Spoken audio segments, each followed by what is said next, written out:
Okay. Okay. Hey everybody, how you doing? This is Lee Gerstmann, and with me is the guy who, for this podcast, I'll say, this is the apology podcast. How are you doing, Charles? I hope to be doing better. Probably when we get to the end of this here episode. Oh. Because I think I mentioned not long ago, it's a band I'm very not fond of. Oh. I think so. I think more than once. Oh. I think it was during Wolfmother, maybe. But all of a sudden, then this pops up. Yeah. What's the band name? It's a group called Bread. Oh and God. Yeah.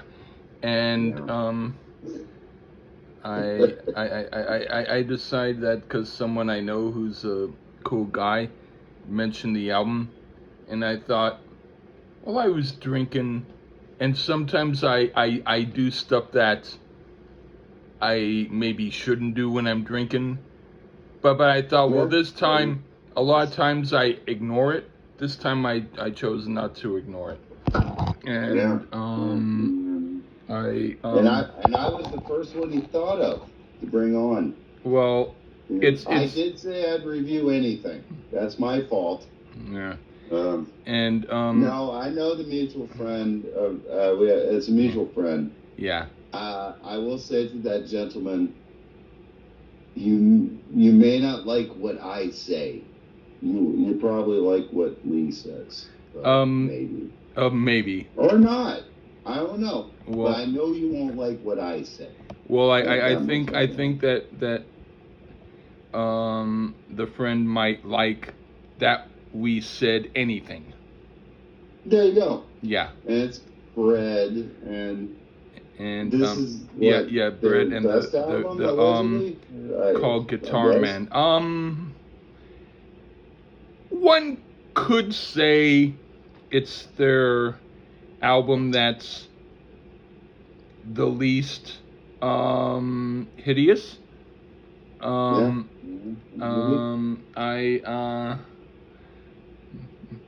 actually there's well I don't want to say which album I have possibly even more things to say about, but that's sad if you have a hard time admitting which one you like better. But no, I'm just saying in a review where we're going to review another album that I'll probably disappoint you on, but the thing is this one's maybe not much better, but it's somewhat better. But yeah, Bread, Guitar Man, and yeah.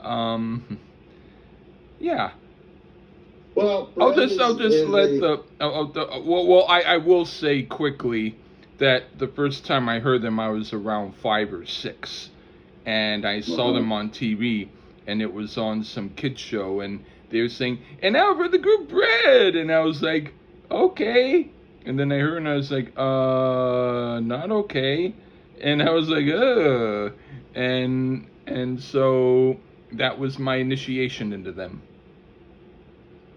And ironically, I used to hear these guys on the AM radio, and maybe or something, and I would turn it after about 4 seconds. So this was the most I've ever heard of Bread, to be honest. So yeah, but all I can say.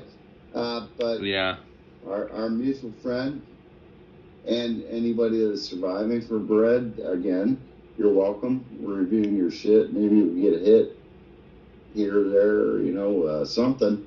A little bit of interest in a band named Bread. Yeah. Okay. All right. I'll start. Don't know much about them. Don't care to. Let's go. Yeah. The little bit that I know of them is probably the little bit that you know, and that's about it. Anyway, okay. Yeah. Welcome to the music. It's a not too long Cool and entertaining first song for a group I didn't figure would have a first song like this.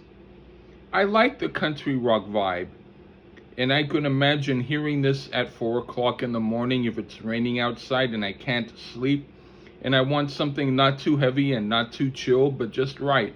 It'll work. What do you think?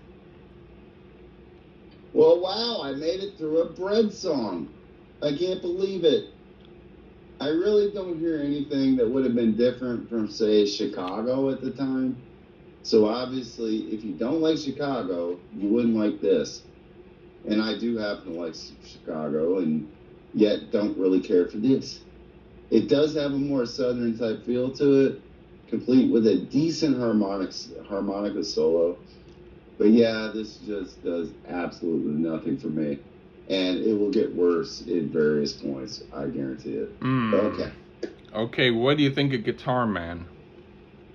This is like the sound of every dental office visit I had as a kid. And people wonder why there was Kiss fans in the 70s? Yeah, this is the sound of the 70s that doesn't do for much for me at all. And by the way, I don't dislike the Carpenters. So everything about this, other than some of the guitar work, is so generic and has absolutely no soul or feel. I can imagine this being played in insomnia clinics. I know now what to put on when I need to get some rest. Out like a light. Ha. I said, I can't say I hate it, nor can I say I really like it. But if I was on a boat with an awesome woman who shared a great meal with me and her only request was we listen to this song, I'd hear it gladly. It somewhat melodically has moments similar to America's song Tin Man. I like Tin Man better, but I could stomach hearing this at a party and do my best not to wince. I've absolutely heard better, but I much prefer it to anything by Ace of Base. Okay. Hey, and if that, hey, by the way, that's a low blow. And if that hot chick wanted to listen to Wu-Tang, you would too, as well, Lee. And they'd probably at least laugh at it. This is boring, pedantic shit. All right, next song. All right. Next song is Make It By Yourself. Okay. It reminds me of Matthew Wilder's Break My Stride, but it's on the same order as the song Guitar Man. It's okay, but this time if the beautiful woman needed me to play for her while we were out in the park with a lunch spread, I might say okay, but only this once. It's still bearable, but not horrible, but I'm losing patience now. What do you think? This is literally, yeah, that Matthew guy, I don't want to listen to him either, whoever he is. Oh, you probably know the song and you don't want to. No, this literally like the sound of a vasectomy set to music without anesthesia. Literally. Or birth control set to music. Certainly this doesn't turn on anyone, right? Well, it's certainly the sounds of hell come to life, I suppose, or mine rather. This is frightening. Okay, next song. All right, what do you think of Aubrey? All I can envision is a rather demented serial killer doing his deeds listening to this, like in a horror movie. I don't get when people get bothered by ghosts or get creeped out by like King Diamond. I mean, this is the shit that pure evil people do their deeds to. I promise. It's absolutely dreadful, beyond redemption here. All right. Well, I said that at best, I'll say this reminds me of a folk ballad by Hall & Oates back in 1971. At worst, it reminds me of a folk ballad by Hall & Oates back in 1971. God dare you besmirch Hall & Oates, sir. The Hall & Oates album is somewhat interesting in parts, and I heard it when I was around 6 or 7. But this isn't completely horrible, but it's getting close to that. It's like bread is losing the air in their dough. Come on, fatten up again. And now for Fancy Dancer. This is unleavened bread. Okay. Okay. What do you think of that? No, I'll get it first. I like this song quite a bit. It reminds me of the Poussette Dart Band in a good way. It's very cool. It's bluesy and funky and not too heavy, but still very grooving. What do you think? Oh, sweet Jesus. We finally get something that actually passes and not like a really bad fart. This one has a little bit of balls to it finally. And the guitar work is way more my style. I mean, I'd certainly rather much listen to Bad Company or Boston or Humble Pie or Nazareth and like a ton more artists from this era. But for these dudes, this is like Leper Messiah. Best thing I've heard that can be liked by my rather humble self. That's why you say. So great job, Red. All right. What do you think of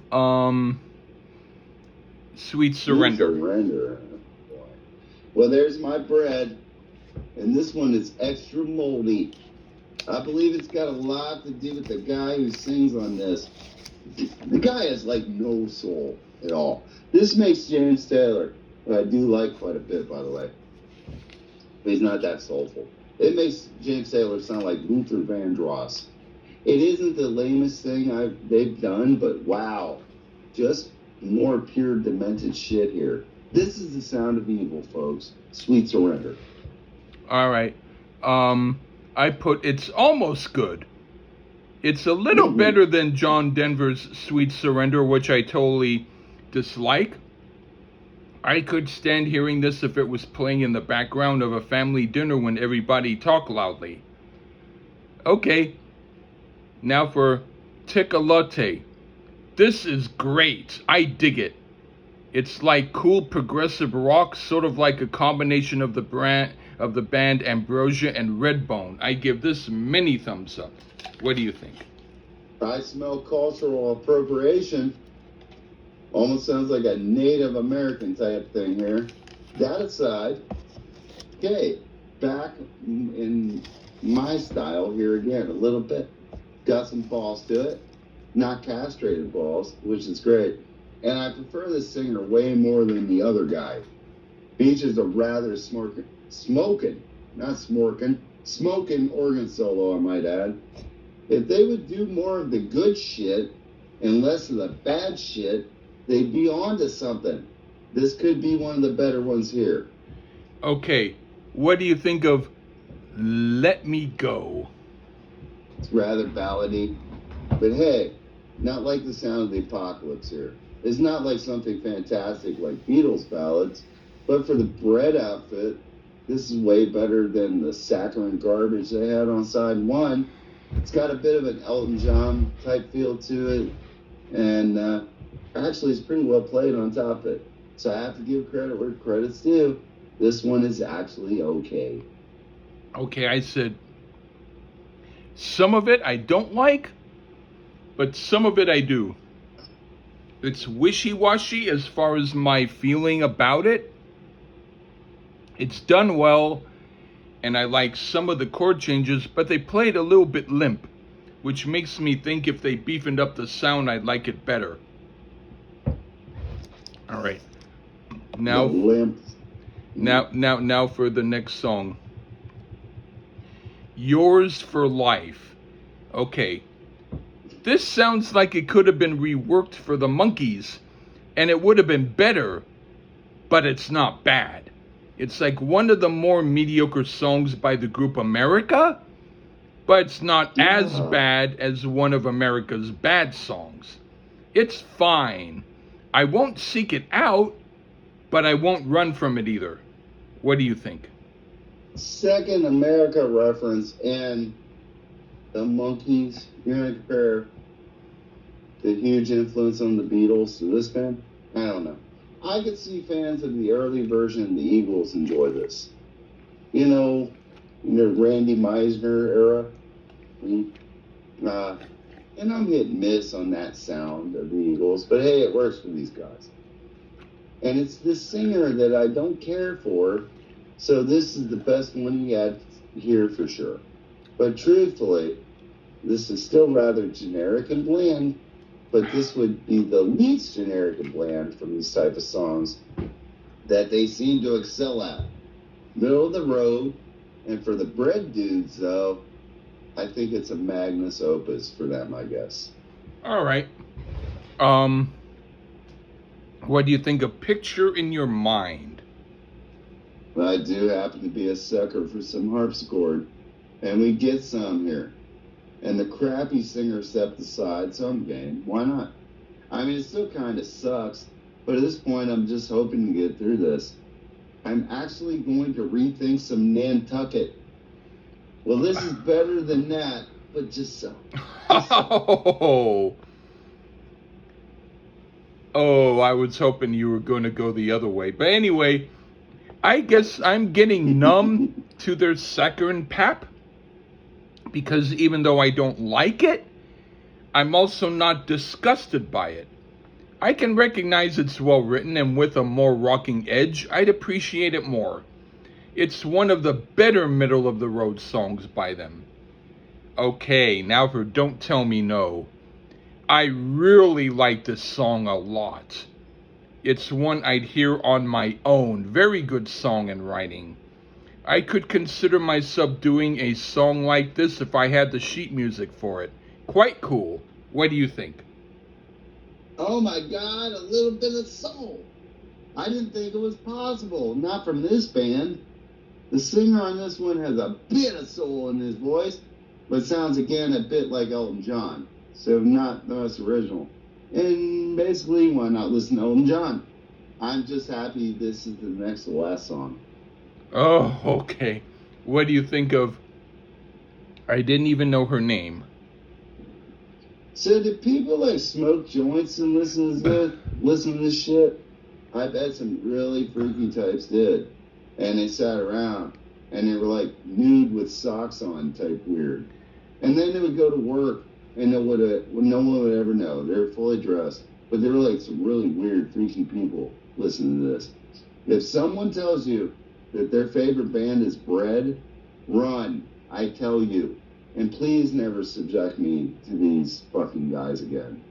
Thank you. I wasn't planning on it. I know. I'm just asking. Yeah. You can ask. Nantucket, bring them on. Actually, we will. But anyway. Yeah. No more Bread, please. Well, you can say that. But anyway. Sorry. Anyway. When it came on, I thought this could have been on Paul McCartney's Bowl of Cherries solo album.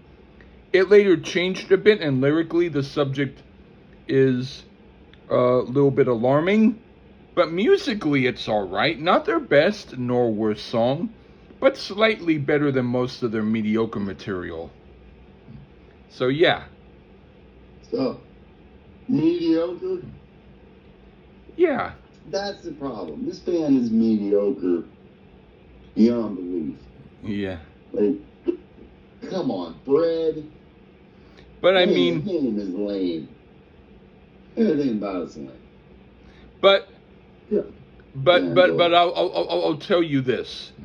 There are some people I know who actually resembled those pot smoking only socks on people you talked about, except they didn't use pot.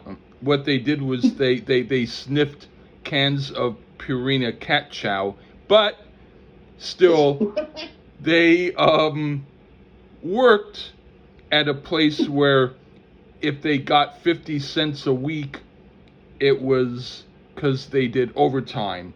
But they would spend their 5 cents on the 2 albums that were in the thrift store called Please Take It.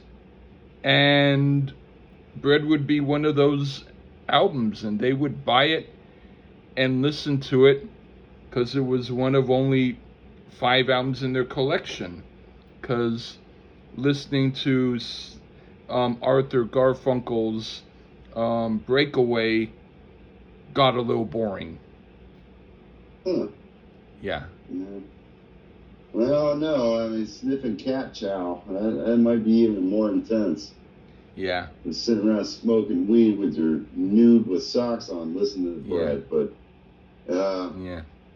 yeah, this, okay, is not the worst shit I've ever heard.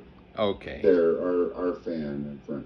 But it's not my style at all. Yeah. And it should be. I like emo shit like the Carpenters, but no, this just doesn't do for anything for me.